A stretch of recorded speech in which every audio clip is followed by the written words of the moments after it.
কি দুর্দান্ত প্রশ্ন করেছি। একজন বলছেন যে দাদা আমি তো জানতামই না যে পার্টিশনের পরেও ভারতে মুসলিম লীগ রয়ে গেছিল।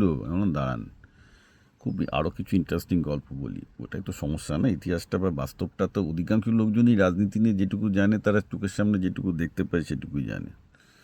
Well, let me tell you more interesting thing. দেশভাগের পর তো পাকিস্তানেও কংগ্রেস পার্টি ছিল, বাংলাদেশেও কংগ্রেস পার্টি ছিল, রাইট? তো বাংলাদেশে যখন ধরুন পূর্ব পাকিস্তান হয়ে গেল, তখন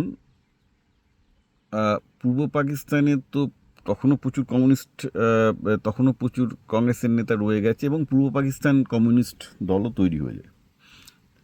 সেই দলটা বোধহয় 1949 বা 50 পর্যন্ত ছিল, টিল তাদের সমস্ত নেতাদেরকে মারধর করা শুরু করে। তো যেটা হয়, পূর্ব পাকিস্তান এবং পশ্চিম পাকিস্তান থেকে কংগ্রেস স্বাধীনতার 1-2 বছরের মধ্যে উঠে যায়, কারণ সেখানকার কংগ্রেস মনোভাবাপন্ন মুসলমান নেতা এবং হিন্দু নেতা যে কজন ছিল সবাইকেই প্রায় মারধর করায়, অত্যাচার করায়, সবাই ছেড়ে দিতে বাধ্য হয়।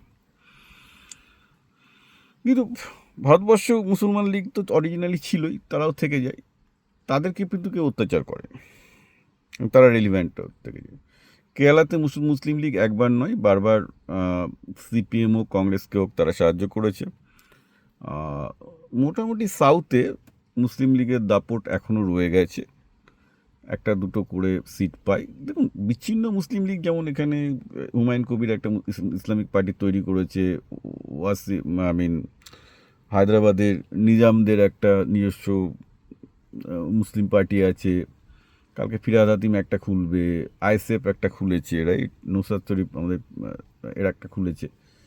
তো এইরকম বিচ্ছিন্ন মুসলিম পার্টি ভারতবর্ষে প্রচুর আছে এবং ওগুলো মোস্টলি এখন বিজেপি চালায় সেগুলো, মুসলমান ভোট ভাগ করার জন্য, which is a campaign strategy of BJP, it is very open and out.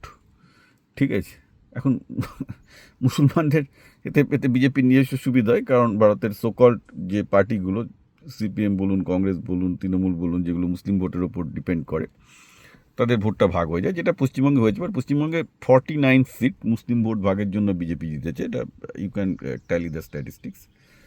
তো ব্যাপারটা হচ্ছে এই যে ভারতে মুসলিম লীগের নেতাদের ওপর কিন্তু কোনো অত্যাচার হয়নি, কিন্তু বাংলাদেশে এবং পাকিস্তানে 1 বছর বা 2 বছরের মধ্যে কিন্তু যে কংগ্রেস পার্টিটাও ছিল সেখানে, সেটা উঠে যায়।